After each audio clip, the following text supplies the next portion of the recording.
ओम शांति। आज की तारीख है 15/9/2022। आज के बाबा के मधुर महावाक्य हैं, मीठे बच्चे इस दुख के घाट पर बैठ शांति धाम और सुख धाम को याद करो। दुख का घाट कौन सा है? ये कलयुग। यहाँ बैठ शांति धाम और सुख धाम को याद करो। इस दुख धाम को भूल जाओ। यहाँ बुद्धि भटकनी नहीं चाहिए। प्रश्न है आज की मुरली से, तुम्हारे पुरुषार्थ का आधार क्या है? तुम्हारे पुरुषार्थ का आधार क्या है? उत्तर, निश्चय। तुम्हें निश्चय है बाप नई दुनिया की सौगात लाए हैं। इस पुरानी दुनिया का विनाश होना ही है। तुम्हें निश्चय है बाबा नई दुनिया की सतयुग की सौगात लाए हैं। इस पुरानी दुनिया का विनाश होना ही है। इस निश्चय से तुम पुरुषार्थ करते हो। तुम्हें ये निश्चय पक्का है कि ये पुरानी दुनिया ख़त्म होने वाली है और हमारी सतयुगी राजधानी स्थापन होने वाली है। इसी निश्चय से तुम पुरुषार्थ करते हो। अगर निश्चय नहीं तो सुधरेंगे नहीं। आगे चल अखबारों द्वारा तुम्हारा मैसेज सबको मिलेगा, आवाज़ निकलेगा, तुम्हारा निश्चय भी पक्का होता जाएगा। Om Shanti. Tower of silence और टावर ऑफ सुख। तुम बच्चे यहाँ बैठे हो तो तुम्हारी बुद्धि घर में जानी चाहिए। टावर ऑफ साइलेंस और टावर ऑफ सुख। टावर ऑफ साइलेंस माना परम धाम और टावर ऑफ सुख कौन सा है? हमारा सतयुग। तो बाबा कहते हैं तुम बच्चे यहाँ बैठे हो तो तुम्हारी बुद्धि घर में जानी चाहिए। वह है शांति का टावर। परम धाम है शांति का टावर। ऊंच से ऊंच को टावर कहा जाता है। तुम शांति के टावर हो। घर में जाने के लिए तुम पुरुषार्थ कर रहे हो। कैसे जाते हो? जो टावर में रहने वाला बाप है वह शिक्षा देते हैं, मुझे याद करो तो शांति के टावर में माना शांति के घर में आ जाएंगे। उसको घर भी कहा जाता है, शांति धाम भी कहा जाता है। ये बातें अब आपको समझाई जाती हैं। अपने शांति धाम सुख धाम की याद में रहो।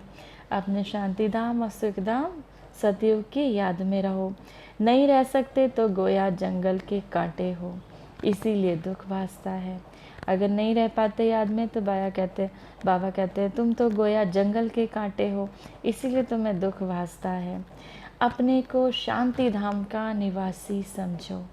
अपने घर को याद करना है, भूलना नहीं है। घर है ही बाप का। घर किसका है? घर है ही बाप का। ये है ही दुख का घाट। यहाँ बैठे भी जिनको बाहर की बातें याद आती हैं तो ऐसा नहीं कहेंगे कि इनको अपना घर याद है।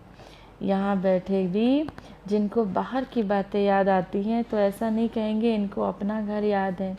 इसीलिए बाप रोज़ शिक्षा देते हैं, घड़ी घड़ी शांति धाम सुख धाम को याद करो। बाबा हम लोगों को रोज़ शिक्षा देते हैं, हम बच्चों को घड़ी घड़ी अपने शांति धाम को और सतयुग को याद करो। गीता में भी बाप का महावाक्य है, मुझे याद करो। भगवान क्या बनाएंगे? स्वर्ग का मालिक बनाएंगे। और क्या? जब स्वर्ग का मालिक बनने बैठे हो तो घर के लिए स्वर्ग के लिए जो बाप श्रीमत देते हैं उस पर पूरा पूरा चलना है। अब जब स्वर्ग का मालिक बनने बैठे हो, स्वर्ग का मालिक बनना चाहते हो तो बाबा कहते हैं घर के लिए स्वर्ग के लिए जो बाबा की श्रीमत है उस पर पूरा पूरा चलना है। दुनिया में कितने ढेर के ढेर गुरु हैं। बाप ने समझाया है कि कोई भी धर्म स्थापक को गुरु नहीं कहा जाता है। वह तो सिर्फ धर्म स्थापन के लिए आते हैं, वापस ले जाने थोड़ी आते हैं।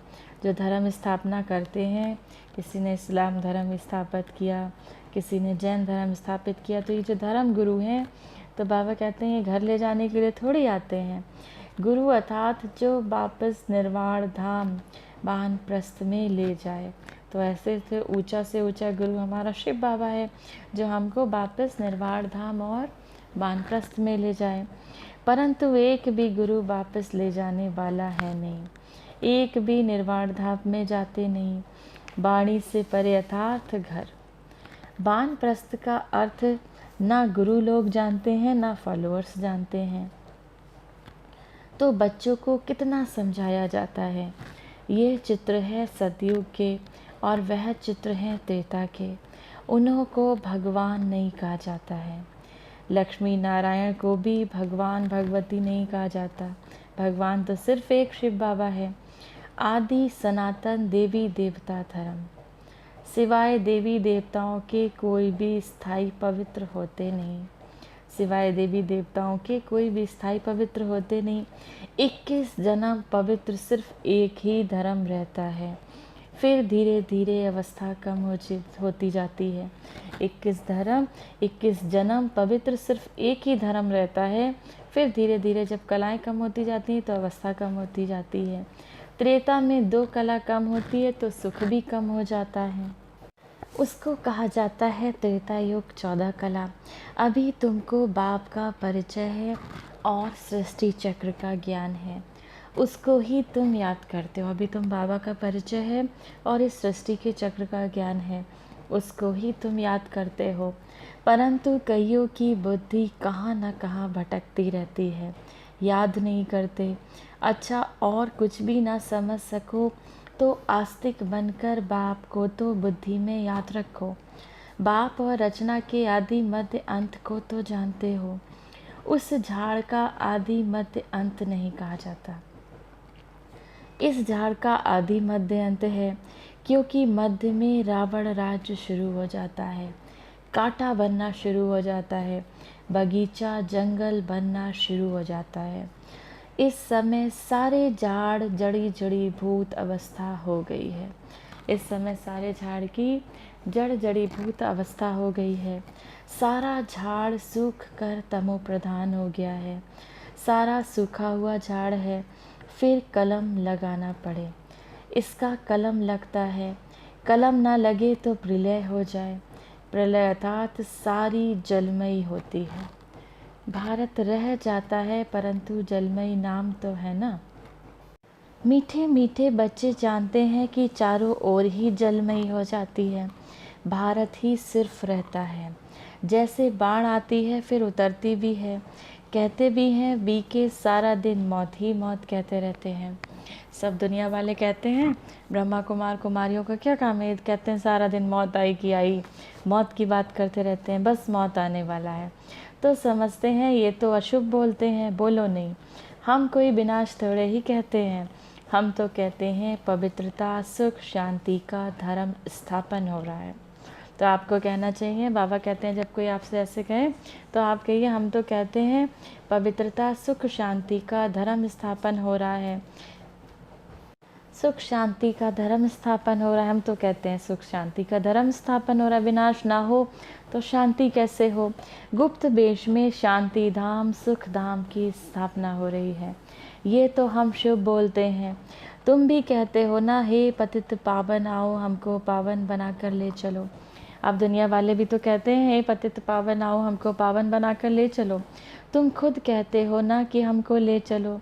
हम भी शुभ बोलते हैं, तुम भी शुभ बोलते हो। तुम कहते हो हमको पावन बनाकर इस दुख धाम की दुनिया से ले चलो शांति धाम में। ये तो शुभ बोलते हो। कहते हो आओ माना पतितों को विनाश कर। बाबा कहते हो आओ माना पतितों को विनाश करो पावन की स्थापना करो। तुम कहते हो पतितों को विनाश करो पावन की स्थापना करो। मांगते हो ना आकर विश्व में शांति स्थापन करो। परमात्मा से कहते हैं प्रभु चारों तरफ शांति ही शांति हो। शांति तो सतयुग में होती है, कलयुग में हो ना सके। सो तो गुप्त वेश में विश्व में शांति स्थापन हो रही है। जब तक अर्थ ना समझाओ तब तक समझ ना सके।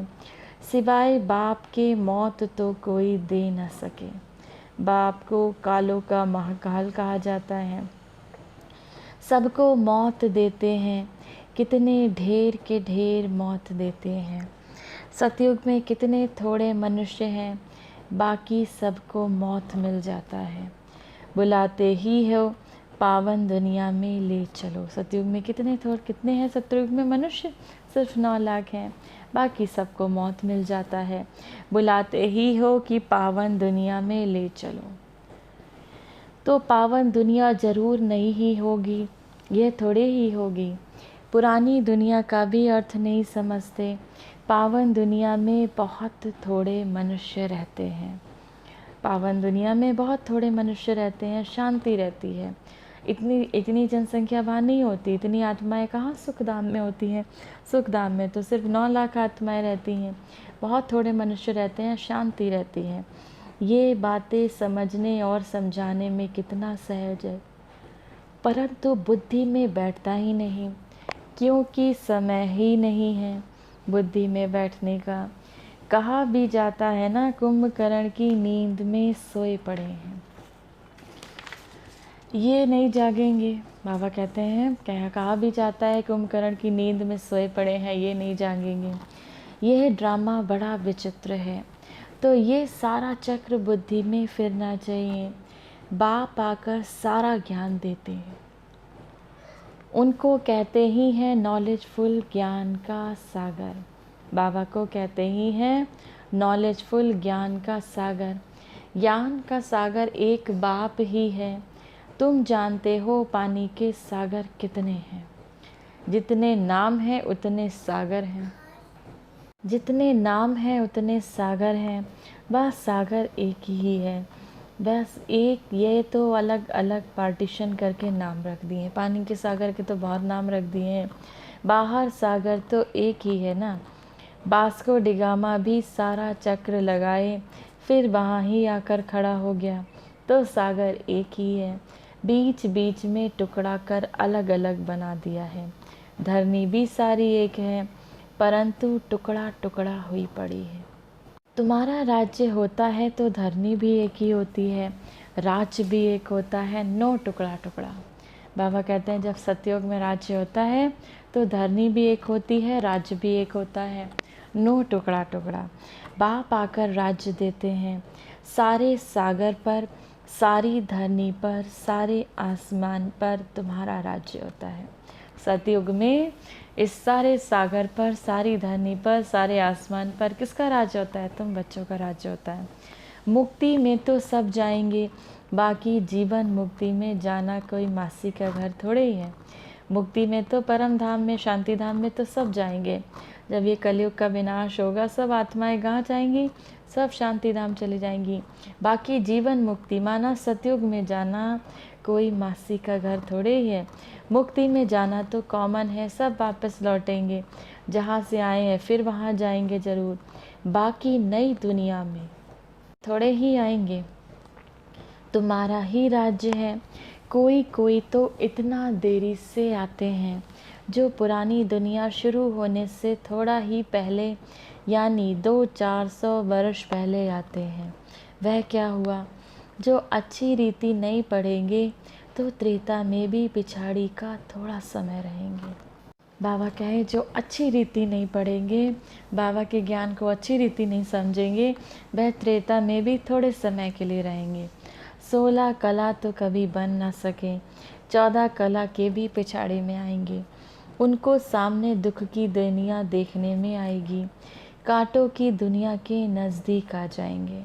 जब त्रेता के अंत में आएंगे तो उनके सामने तो दुख की दुनिया आने लगेगी। तो बाबा कहते हैं कांटों की दुनिया द्वापर से शुरू होगी, वो नज़दीक आने लगेगी। जो कि बाबा के ज्ञान को अच्छी तरह नहीं पढ़ेंगे, मुरली को अच्छी तरह नहीं समझेंगे, वहाँ कोई को ये मालूम नहीं पड़ता। सारी नॉलेज अभी है जो बुद्धि में धारण करनी होती है। इस समय मनुष्यों के पास पैसे देखो कितने हैं, कितने महल बनते रहते हैं, कितनी ऊंची ऊंची मंजिलें बनाते रहते। समझते हैं सतयुग से भी, सतयुग के पास पैसे देखो कितने होंगे। बाबा कहते सारी नॉलेज अभी है, बुद्धि में धारण होती है। इस समय मनुष्य के पास देखो कितने पैसे देखो कितने होंगे, कितने महल बनाते रहते हैं, कितनी ऊंची ऊंची मंजिल बनाते हैं। समझते हैं सतयुग से भी भारत अभी ऊंच है, अभी है ही 18-20 मंजिलें बनाते रहते हैं, तो अंत में कितनी मंजिल वाले बनाएंगे। सतयुग त्रेता में तो ये फ्लोर मंजिल आदि होती नहीं। अब बाबा कहते हैं सतयुग त्रेता में तो ये मंजिलें होती नहीं, द्वापर में भी नहीं होती। ये तो कलयुग में अब जाकर बहुत मनुष्य हो जाते हैं तो 2 मंजिल 10 मंजिल बढ़ाते हैं, क्योंकि मनुष्य आत्माएं बढ़ती जाती हैं तो फिर कितने बड़े बड़े कितने ऊंचे ऊंचे फ्लैट्स बनाने लगते हैं। तो बाबा कहते हैं जब इतनी आत्माएं आने लगती सतयुग त्रेता में तो इतनी आत्माएं होती नहीं है, इस समय कलयुग अंत में होती हैं, इसीलिए इतनी बड़ी बड़ी मंजिलों के घर बनाने लगते हैं। बह जाए कहाँ धंधा को धोरी बहुत है, तो बड़े बड़े मकान भी बनाते रहते हैं शोभा के लिए। जंगल से मंगल होता रहता है, कितने अच्छे अच्छे मकान बनते रहते, ज़मीन लेते रहते हैं ना, कितने अच्छे अच्छे मकान बाबा कहते बनाते हैं। बॉम्बे पहले क्या थी, 80-90 वर्ष में देखो क्या हो गई। बॉम्बे पहले क्या था, अब देखो क्या हो गया। पहले तो कितने थोड़े मनुष्य थे, अभी तो देखो कितने मनुष्य हो गए हैं। दिन पर दिन कलयुग अंत में आत्माएं बढ़ती जा रही हैं। समुद्र को सुखाया है, अभी भी देखो समुद्र को कितना सुखाया है। पानी जैसे कमती होता जाता है, कहीं कहीं पर तो पानी नहीं आता। मनुष्य वृद्धि को पाते जाते तो पानी कहाँ से आएगा। अब इतनी सारी आत्माएं, इतने मनुष्यों ने वृद्धि को पा लिया तो पानी कहाँ से आएगा। पानी कम होता जाता, समुद्र हटता जाता, धरती छोड़ता है तो मकान बना देते हैं। फिर पानी चढ़ जाएगा तो कराची व बॉम्बे का बहुत सा हिस्सा पानी में चला जाएगा। फिर बाबा कहते हैं पानी चढ़ जाएगा तो कराची का, बॉम्बे का बहुत सारा हिस्सा पानी में चला जाएगा। तुम जानते हो सब खंड ख़त्म हो जाएंगे, जितने और खंड हैं भारत के अलावा वो सब खंड ख़त्म हो जाएंगे। आफतें आने वाली हैं, इसीलिए बाप कहते हैं जल्दी जल्दी तैयार होते रहो। बाबा सब बच्चों को बार बार एक ही समझानी देते हैं कि बहुत आफतें आने वाली हैं, इसीलिए बाबा कहते हैं जल्दी जल्दी तैयार होते रहो। जैसे शमशान में जब आग जलकर ख़त्म होती है तब लौटते हैं, बाप भी विनाश के लिए आए हैं तो आधे पर थोड़े ही जाएंगे। बाबा भी विनाश के लिए आए हैं तो आधे पर थोड़े ही जाएंगे। आग लगकर जब पूरी होगी तब चले जाएंगे, फिर बैठकर क्या करेंगे, आग बुझेगी नहीं, सब चले जाएंगे। सबको साथ ले जाएंगे, होना तो ज़रूर है। समझते तो हैं सब हैं, लेकिन समय का गपोड़ा बहुत बड़ा लगा दिया है। समझते तो सब हैं लेकिन समय का गपोड़ा बहुत बड़ा लगा दिया है। बच्चों को समझाना भी गीता पर है। गीता एपिसोड है ना, तो बाबा कहते हैं सब बच्चों को समझाना भी गीता पर है, जिसमें देवी देवता धर्म की स्थापना हो रही है। वहाँ एक ही धर्म होगा, सतयुग में एक ही धर्म होगा, बाकी सब धर्म विनाश हो जाते हैं। सिर्फ यही गीता ही है जो भगवान ने गाई है। मनुष्यों ने भक्ति मार्ग के लिए बैठ शास्त्र बनाए हैं, मनुष्यों ने भक्ति मार्ग के लिए बैठ शास्त्र बनाए हैं। ऐसी ऐसी पॉइंट धारण कर फिर सुनानी चाहिए। कहते हैं बाबा भूल जाते हैं, धारणा नहीं होती। बाबा कहते हैं फिर क्या करें, राजधानी स्थापन होती है, इसमें तो नंबरवार सब चाहिए। सबके ऊपर कृपा करने की ताकत हो तो बाप स्वर्ग का मालिक सबको बना दे। अगर बाबा के पास ताकत हो सबको स्वर्ग का मालिक बनाने की तो बाबा तो सबको एक जैसा ज्ञान सुनाते हैं, एक जैसी मुरली सबके पास होती है। लेकिन कोई बच्चे बहुत पुरुषार्थ करके बहुत आगे बढ़ जाते हैं तो बाबा कहते हैं बाबा तो सबको एक जैसा देते हैं, लेकिन पुरुषार्थ किसको करना है, मेहनत किसको करनी है, हम सब बच्चों को करनी है। तो बाबा कहते हैं सबके ऊपर कृपा करने की ताकत हो तो बाप स्वर्ग का मालिक सबको बना दें। लेकिन नहीं, ये तो बनने ही है नंबरवार। ये कोई भी समझ सकते हैं भगवान आया हुआ है, भगवान ज़रूर स्वर्ग की सौगात ले जाएंगे। नई दुनिया स्थापन करने आते हैं तो ज़रूर संगम पर ही आएंगे नई दुनिया स्थापन करने। तुम सुनते हो और निश्चय से पुरुषार्थ करते हो, जिनको निश्चय ही नहीं वह कब सुधरेंगे ही नहीं। भल कितना भी माथा मारो तो बाबा के अवतरण का पैगाम सबको देना है। बाबा कहते हैं कितना भी माथा मारो लेकिन वह सुधरेंगे ही नहीं, उनको निश्चय नहीं तो पुरुषार्थ ही नहीं करते। बाबा कहते हैं अब कि बाबा के अवतरण का पैगाम सबको देना है, मैसेज देना है, आगे चलकर अखबारों में भी पड़ जाएगा। जैसे तुम्हारा नाम बदनाम भी अखबारों द्वारा हुआ, फिर तुम्हारा नाम वाला भी अखबारों द्वारा होगा। तुम्हारा नाम बदनाम भी अखबारों द्वारा हुआ और तुम्हारा नाम वाला भी अखबारों द्वारा होगा। दुनिया तो बहुत बड़ी है, सब जगह तो तुम बच्चियां जा नहीं सकती। कितने शहर हैं, कितनी ढेर आत्माएं हैं, कितनी ढेर भाषाएं हैं। अखबारों द्वारा सब जगह आवाज़ पहुंच जाता है। कोई भी आएगा कहेगा हाँ अखबारों द्वारा आवाज़ सुना है, तो तुम्हारा नाम अखबारों द्वारा ही होगा। ऐसा नहीं समझो कि सब तरफ तुमको जाना पड़ेगा। बाबा कहते हैं ऐसा नहीं समझो कि सब तरफ तुमको जाना पड़ेगा, फिर तो पता नहीं कितना समय लग जाए। अब इतनी बड़ी दुनिया है, कहाँ कहाँ चले जाएंगे। तो बाबा कहते हैं ऐसा तो नहीं तुम, लेकिन अखबारों के द्वारा, न्यूज़ चैनल के द्वारा तो पहुंचा जा सकता है दुनिया में संदेश बाबा का। तो बाबा कहते हैं अखबारों द्वारा आवाज़ पहुंचाई जा सकती है। कोई भी आएगा कहेगा हाँ अखबार द्वारा आवाज़ सुनी है, तो तुम्हारा नाम अखबारों द्वारा ही होगा। ऐसा नहीं समझो कि सब तरफ तुमको जाना पड़े, फिर तो पता नहीं कितना समय लग जाए। अखबार द्वारा ही एक्यूरेट सुनेंगे। तुम कहते भी हो बाप को याद करो तो पाप कट जाएंगे। तुम सब बच्चे कहते हो बाबा को याद करो तो पाप कट जाएंगे। अखबारों में तो पढ़ना ही है। अब तुम्हारा नाम वाला होगा तो फिर बढ़ता जाएगा। जैसे कल पहले पता पड़ा होगा वैसे ही समय पर पड़ेगा, सबको मैसेज मिलेगा। युक्तियाँ चल रही हैं, बहुत अखबार वाले डालेंगे, किसको बुद्धि में बैठा और डाल देंगे। सब धर्म वालों को मालूम पड़ जाएगा। तब तो कहेंगे अहो प्रभु तेरी लीला। पिछाड़ी में बाप को याद तो सब, पिछाड़ी में अंत समय में बाबा की याद तो सबको आएगी, परंतु कुछ कर नहीं सकेंगे।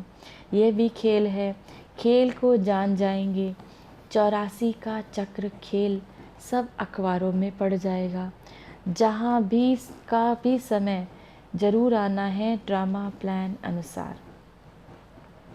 बाबा कहते हैं विनाश का समय तो ज़रूर आना है ड्रामा प्लान अनुसार।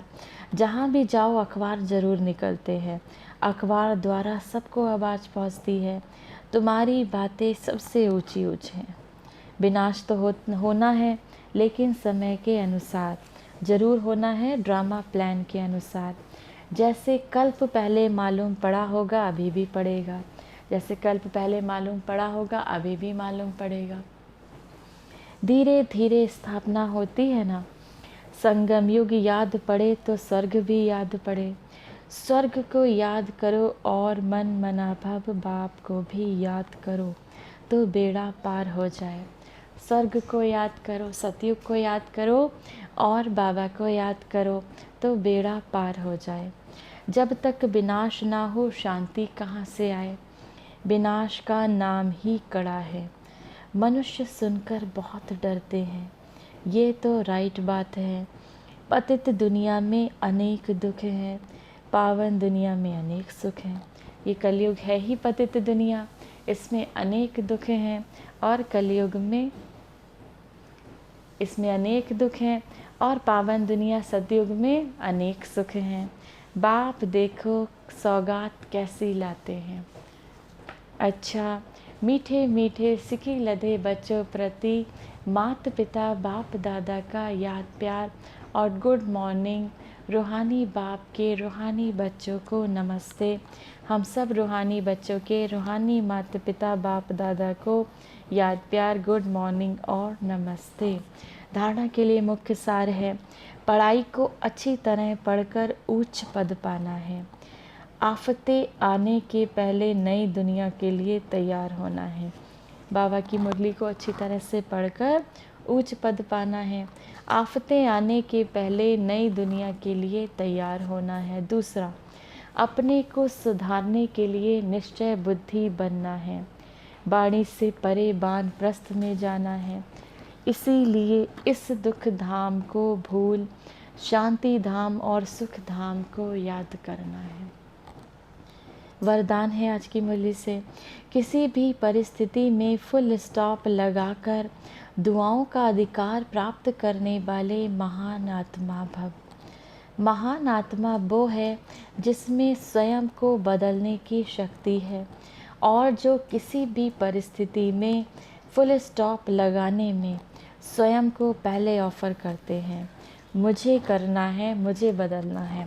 कोई भी परिस्थिति हो तो वह पहले सबसे पहले स्वयं को ऑफ़र करते हैं, मुझे करना है, मुझे बदलना है। ऐसी ऑफ़र करने वालों को 3 प्रकार की दुआएं मिलती हैं। पहली, स्वयं को स्वयं की दुआएं अर्थात खुशी मिलती है। दूसरा, बाप द्वारा। तीसरा, ब्राह्मण परिवार द्वारा। जो स्वयं को बदलते हैं उन्हें 3, बाबा कहते हैं, उन्हें दुआएं मिलती हैं 3 प्रकार से। पहली, स्वयं को स्वयं की दुआएं अर्थात खुशी मिलती है। दूसरी, बाबा द्वारा मिलती है। तीसरी, ब्राह्मण परिवार द्वारा। इसीलिए अलबेलापन नहीं लाओ, ये तो होता ही है, चलता ही है। फुल स्टॉप लगाकर अलबेलेपन को परिवर्तन कर अलर्ट बन जाओ। स्लोगन है आज की मुरली से, संकल्पों की एकाग्रता द्वारा श्रेष्ठ परिवर्तन में फास्ट गति आ सकती है। संकल्पों की एकाग्रता द्वारा श्रेष्ठ परिवर्तन में फास्ट गति आ सकती है। ओम शांति।